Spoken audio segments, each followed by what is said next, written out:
तिघा मित्रांची कहाणी। ब्रह्मदत्त हा काशीचा राजा होता तेव्हाची गोष्ट। बोधिसत्व हरिण जन्मला। त्याचा निवास एका सुंदर सरोवर जवळच्या दाट अरण्यात होता। तेथून जवळच असलेल्या एका उंच वृक्षाच्या शेंड्यावर एक सुतार पक्षी राहत होता आणि सरोवरात एक कासव होता। या तिघात स्नेहभाव निर्माण झाला आणि ते गोडी गुलाबाने राहू लागले। एकदा एक शिकारी पक्ष्याच्या शोधार्थ हाती भाला घेऊन त्या रानात भटकत असता त्याला सरोवराच्या काठावर बोधिसत्वाच्या पायाचे ठसे उमटलेले दिसले। इथे रोज एक हरिण पाणी प्यायला येत असावे असे त्याने ताटले। लोखंडी साखळ्यासारखे मजबूत जाळे त्याने तेथे पसरवले। नंतर तो आल्या वाट्याने चालता झाला।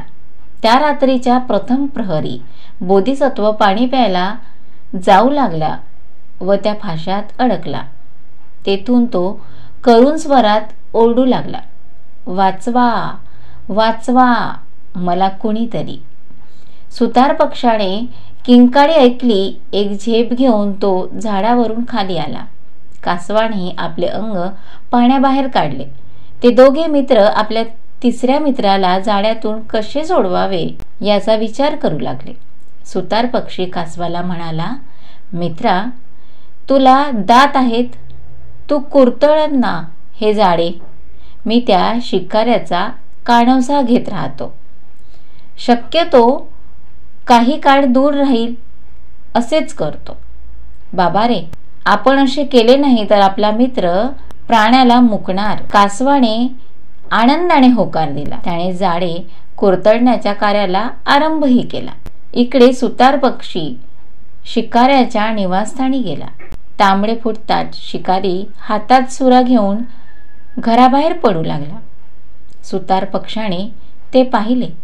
शिकारी झोपडीच्या दाराबाहेर पडतो न पडतो तोच त्या पक्षाने एक चित्कार केला आणि पंख फडफडवून जोराने शिकाऱ्याच्या चेहऱ्यावर एक झडप मारली।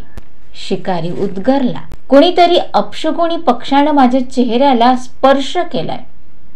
आणि तो मागे फिरला। त्याने थोडा वेळ विसावा घेतला। नंतर पुन्हा उठून सुरा हाती घेतला आणि मागल्या दाराने बाहेर पडू लागला। चतुर सुतार पक्षी तयार होताच। शिकाऱ्याने पाऊल दाराबाहेर पाडताच त्याने पूर्वीसारखीच पुन्हा एकदा त्याच्या चेहऱ्यावर झडप घेतली। शिकाऱ्याने कपाळावर हात मारला। तो म्हणाला, अरे रे, पुन्हा अपशकुन। आणि तो मागे फिरला। झोपडीत विसावला।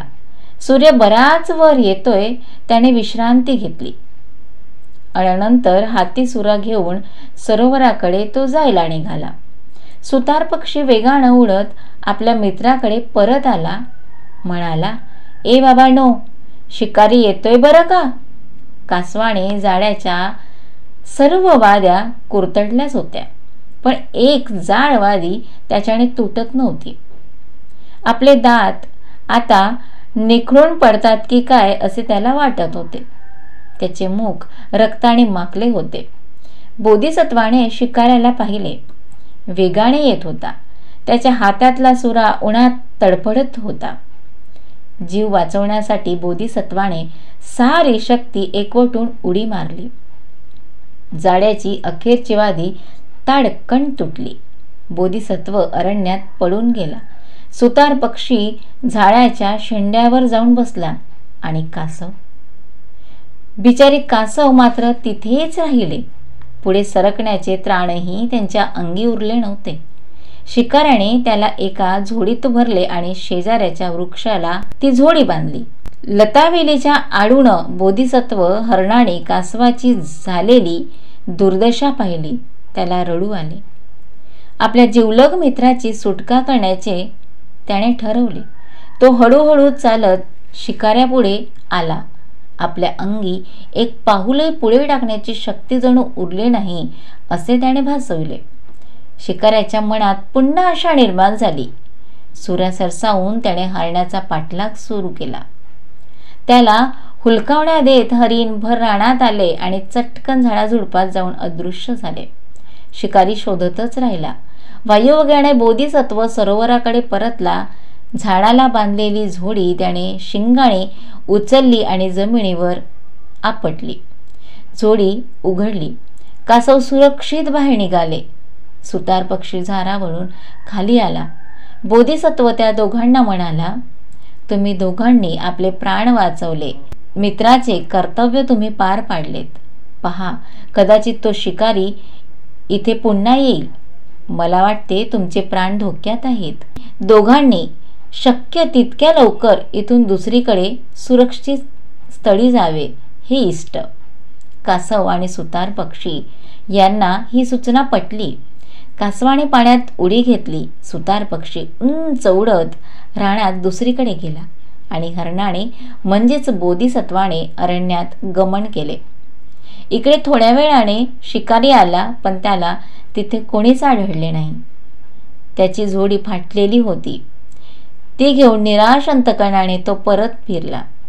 तिघा मित्रांनी त्याला चांगलेच बनवले होते. यातून बोध एकजुटीने राहिल्यास फायदा होतो.